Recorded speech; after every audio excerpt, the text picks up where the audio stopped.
আর আপনারা সকলে অবগত আছেন যে পশ্চিমবাংলার ২৬ সালের যে বিধানসভা নির্বাচন, কালকে তার প্রক্রিয়া সমাপ্ত হয়েছে কাউন্টিং এর মাধ্যমে। সেই কাউন্টিং এর মাধ্যমে আমরা বীরভূম জেলার বোলপুর সাংগঠনিক জেলা থেকে আমার 7টি প্রার্থীর মধ্যে 5 জন জয়ী হতে পেরেছেন। 2 জন যে কোনো কারণে খুব অল্প ভোটের ব্যবধানে হেরেছেন বা আমরা জয়ী হতে পারিনি। তো প্রথমেই আমি তার জন্য সমস্ত বীরভূমবাসী এবং বোলপুর সাংগঠনিক জেলার প্রত্যেক সুধী সজ্জন নাগরিকবৃন্দকে দলের পক্ষ থেকে আমি অভিনন্দন জানাবো, শুভেচ্ছা জানাবো এবং ধন্যবাদ জানাবো যে তেনারা সঠিক সময়ে সঠিক সিদ্ধান্ত নিয়ে সঠিক একটি মূল্যায়ন করতে পেরেছেন এবং সর্বভারতীয় জাতীয়তাবাদী দল ভারতীয় জনতা পার্টিকে তারা বেছে নিয়েছেন এবং ভারতবর্ষের প্রকৃত উন্নয়নের সাথে সাথে পশ্চিমবঙ্গের উন্নয়ন প্রকৃত কিভাবে করা যায় তার যে চিন্তা ভাবনা করে তেনারা নির্বাচনে অংশগ্রহণ করেছেন, নিজের ভোট নিজে দিয়েছেন এবং সঠিকভাবে জাতীয়তাবাদী দলকে তারা মত পোষণ করেছেন। এতে আমি তাদের সকলকে আবার পুনরায় ধন্যবাদ জানাচ্ছি, আমার ব্যক্তিগত প্রণাম জানাচ্ছি। 2 নম্বর বিষয়, এর সাথে সাথে আমি বলবো আমরা ভারতীয় জনতা পার্টি সর্বভারতীয় জাতীয়তাবাদী দল, যার নেতৃত্ব দিচ্ছেন বিশ্ব নেতা সম্মানীয় নরেন্দ্র মোদীজি। অতএব সেই দলটাকে আমরা কখনো তৃণমূল দল করতে চাই না। আমরা ভারতীয় জনতা পার্টি সংক্ষেপে বিজেপিতেই রাখতে চাই। কিন্তু একটি অভিনব কায়দা গতকাল থেকে আমি লক্ষ্য রাখছি, বীরভূম জেলায় যে কাজল এবং কেষ্টবাবুর যে দ্বন্দ্ব এবং তাদের যে সেই দ্বন্দ্বের রাগ, তাদের যে ইচ্ছা পূরণ করার একটা ভালো সময় বেছে নেওয়া হয়েছে কাল বিজেপির জয়ের পর থেকে। রাস্তাঘাটে বিজেপির অনেক ঝান্ডা। কালকে রেজাল্টের সম্পূর্ণ না হওয়ার আগে থেকেই আমি আমার কাউন্টিং এর যেখানে আমার কলেজের ওখানে আমাদের যে ক্যাম্প ছিল সেখানেও আমি 12টার পর থেকে অনেক নূতন মুখ, অনেক নূতন চেহারা আমি দেখেছি, যাদেরকে জীবনে আমি এই জেলায় 2বার সংগঠন সম্পাদক ছিলাম, আগে একবার প্রেসিডেন্ট ছিলাম, আবার প্রেসিডেন্ট হয়েছি, মাঝে আমি রাজ্যের সম্পাদক ছিলাম, রাজ্যের ভাইস প্রেসিডেন্ট ছিলাম, বিভাগের দায়িত্বে ছিলাম, কনভেনার ছিলাম, কিন্তু এই মুখগুলোকে আমি কোনোদিন দেখিনি। কিন্তু উৎসবে যারা অংশগ্রহণ করে, উৎসবে কাউকে তাড়ানো যায় না, বলা যায় না, সেরকম কাউকে কিছু বলা যায়নি। কিন্তু কাল থেকে একটা ট্রেন্ড আমি লক্ষ্য করছি, কোনো গোষ্ঠীর লোককে তৃণমূলের ঝাল মেটাবার জন্য, রাগ মেটানোর জন্য তারা বাড়ি ঘর ভাঙচুর করছে, তাদের উপর মারধর করছে, টর্চারিং করছে, রাস্তাঘাটে বিজেপির ঝান্ডাটা খুলে নিয়ে কাঁধে লাগিয়ে এই কাজটা করছে। আমি এই জন্য প্রশাসনের কাছে আবেদন রাখবো এবং সাধারণ মানুষের কাছে আবেদন রাখবো, এই কাজটা থাকতে আপনারা সবাই সতর্ক হন এবং সাবধান হন। এবং আমি সঙ্গে সঙ্গে আমার ভারতীয় জনতা পার্টির কর্মী কার্যকর্তা, দায়িত্ব থাক না থাক, যারা পদ্মফুলকে ভালোবাসে, বিজেপিকে ভালোবাসে, তাদের কাছে আমার আবেদন যে আপনারা কোনো মতে কোনো হিংসার পথে যাবেন না, কোনো জায়গায় ঘর বাড়ি ভাঙচুর করবেন না, কোনো মতে কারোর শরীরে রক্ত বের করবেন না। কেন এটা তৃণমূল কংগ্রেস দল নয়, এটা ভারতীয় জনতা পার্টি। আজকে ভারতবর্ষের প্রায় 20টি না 21টি রাজ্যে আজকে আমরা ক্ষমতায় আছি, কেন্দ্রে আমরা 3বার ক্ষমতায় আছি, কোনো জায়গায় এই ঘটনা ঘটেনি, এখানে বাংলাতেও আমরা ঘটতে দেব না।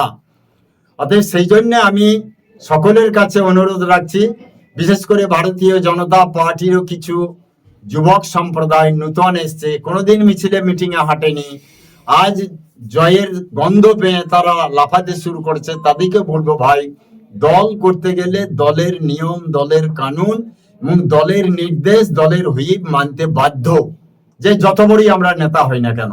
অতএব সেই সম্বন্ধে আমি সবার কাছে আবেদন রাখবো, কোনো রকমে হিংসার পথে আমরা যাব না। যে কেউ প্ররোচনা দিক, যে কেউ আমাদেরকে উস্কানি দিক, আমরা কারুর কথায় কর্ণপাত করব না। আর সঙ্গে সঙ্গে আমি তৃণমূলের যারা এখনো দলটাকে চালাচ্ছেন, যারা নিজে হাতে ঘর ভাঙেননি, যারা নিজে হাতে মারধর করেননি, যারা নিজে হাতে ঘরে দেশলাইয়ের কাঠি জ্বালেননি, যারা নিজে হাতে মা বোনদিকে অত্যাচার করেননি, কিন্তু পরোক্ষ বা প্রত্যক্ষ ভাবে আপনারা করিয়েছিলেন, সেই তৃণমূলের নেতাদের কাছে আমার বিশেষ আবেদন, যারা এরকম ঘর বাড়ি ভেঙেছে, যারা বাড়িতে আগুন লাগিয়েছে, যারা মা বাবার সামনে তার মেয়েটাকে ধর্ষণ করেছে, যারা গ্রাম ছাড়া করেছে, বাড়ি ছাড়া করেছে, বাড়ি ঢুকতে আবার লাখ 2 লাখ 5 লাখ টাকা জরিমানা নিয়েছেন, আমি তাদের কাছে আবেদন রাখবো। আপনাদের দল থেকে অনেকেই আমাকে এখন ফোন করছেন, দাদা দেখবেন, আমরাও ভালোভাবে শান্তিতে থাকতে চাই, কোনো যেন কিছু না হয়, কিন্তু তাদের কাছে আমি আবেদন রাখবো, আপনারা সেই সব নেতা বা সেই সব আপনাদের যে জেহাদি কার্যকর্তা বা সাম্প্রদায়িক কার্যকর্তা বা মস্তান লিটল বাহিনী, এই সমস্ত কার্যকর্তা থেকে একটু বিরত রাখুন, যেন প্রকাশ্য রাস্তায় না বেরোয় অন্তত কিছুদিন।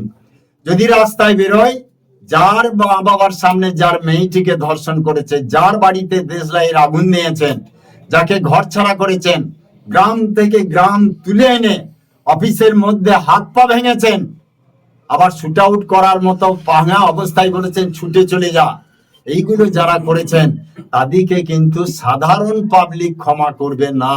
অতএব আমার আবেদন, সেই সব আপনাদের মানে দুধেল গাই বা সেই সব আপনাদের যে সম্পদ, সেই সম্পদ গুলোকে বাড়ি থেকে বেরোতে নিষেধ করুন, কিংবা এখান থেকে চলে যেতে বলুন। এটা আমি বলবো, যাতে এই আমার বীরভূম জেলায় কোনো অশান্তির আগুন না জ্বলে। তাই এই কথা আপনাদের কাছে আমি মিডিয়া বন্ধুদের মাধ্যমে আপনাদের কাছে জানান দিলাম। আর দ্বিতীয় নাম্বার কথা হচ্ছে যে শান্তি শৃঙ্খলার বিজয়, আমি বিষয়টা বলেছি, এবং তৃণমূল যেটা করছে, কাজল গোষ্ঠীর লোককে কেষ্ট গোষ্ঠীর লোক মারছে, ধরছে, ঘর ভাঙছে, আবার কাজল গোষ্ঠীর লোক যেখানে কেষ্ট গোষ্ঠীর লোক পাচ্ছে এটা করছে, আমি প্রমাণ দিয়ে দেবো যে এইরকম ঘটনা কাল থেকে ঘটছে। এই জন্য প্রশাসনকে আমি বলতে চাই, আপনারা সঠিকভাবে সেই তৃণমূলী আমলে যেভাবে কাজ করেছেন, তৃণমূলের নেতা হ্যালো করেছেন আর হেলে গিয়ে বসে গিয়েছেন, এই কাজ বর্তমানে করবেন না। প্রশাসনের কাছে আমি অনুরোধ রাখবো, সঠিকভাবে, কারোর কথাই নয়, নিজে সঠিক তদন্ত করে দেখুন কোথায় কি ঘটছে। আর আমি যে বিষয়গুলো বললাম, এই ঘটনাগুলো ঘটছে কাল থেকে, সেই জন্য আমি আবার প্রশাসনকে বলবো যে আপনারা সাবধান হন, বিগত দিনের যে অভ্যাস, সেই অভ্যাস আপনারা ত্যাগ করুন, প্রকৃত মানুষের পরিষেবা দিন, নিরপেক্ষ কাজ করুন এবং সঠিকভাবে কাজ করুন। মানুষকে, একটি দলকে খুশি রাখতে গিয়ে মানুষের উপর অত্যাচার নামিয়ে আনবেন না, মিথ্যা এনডিপিএস কেস লাগাবেন না, গাঁজার কেস লাগাবেন না, কিন্তু যে অপরাধী তার ব্যবস্থা করুন, সেখানে কোনো বাধা নেই। এই বার্তা দেওয়ার জন্য আজকে আমি ডেকেছিলাম। এবং সঙ্গে সঙ্গে আজকে যারা আমাদের মধ্যে বিজয়ী হয়েছে বা বিজয়ী হতে পারেনি, প্রত্যেককেই আমার দলের পক্ষ থেকে আমি ধন্যবাদ জানাচ্ছি।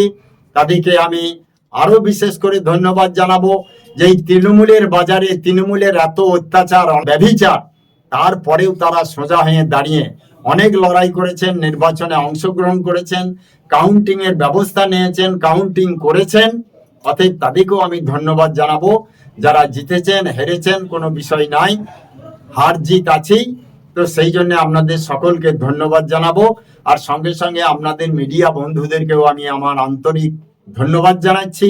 আপনারা যেভাবে আমাদেরকে সহযোগিতা করেছেন, সব জায়গার খবরকে আমরা সমাজের মধ্যে তুলে ধরেছেন। আবার বলবো, এই ধরনের ঘটনা যদি ঘটে, আপনারা সত্য জিনিসটাকে উদ্ঘাটন করুন। প্রশাসনের মতো আপনাদেরকেও বলবো, অনেক সত্য জিনিস আপনারা গোপন রেখে প্রকাশ করতে পারেননি বিগত দিনে, সেই জিনিসগুলোকে এবার প্রকাশ করবেন, এটা আমি আশা রাখছি। তাই সকলকে বলবো, আজ বীরভূম জেলার বোলপুর সাংগঠনিক জেলায় 7টি বিধানসভা, 7টি বিধানসভার মধ্যে ময়ূরেশ্বর আমরা জয়ী হতে পেরেছি। আমরা লাভপুর অনেক লড়াই আপনারাও পেয়েছেন, মানে দুই লড়াই করা লোক, কেউ কে চিৎ করছে, কাউকে উবুর করছে, চিৎ করছে, এই করতে করতে আমরা শেষে জিতটা হাসিল করেছি।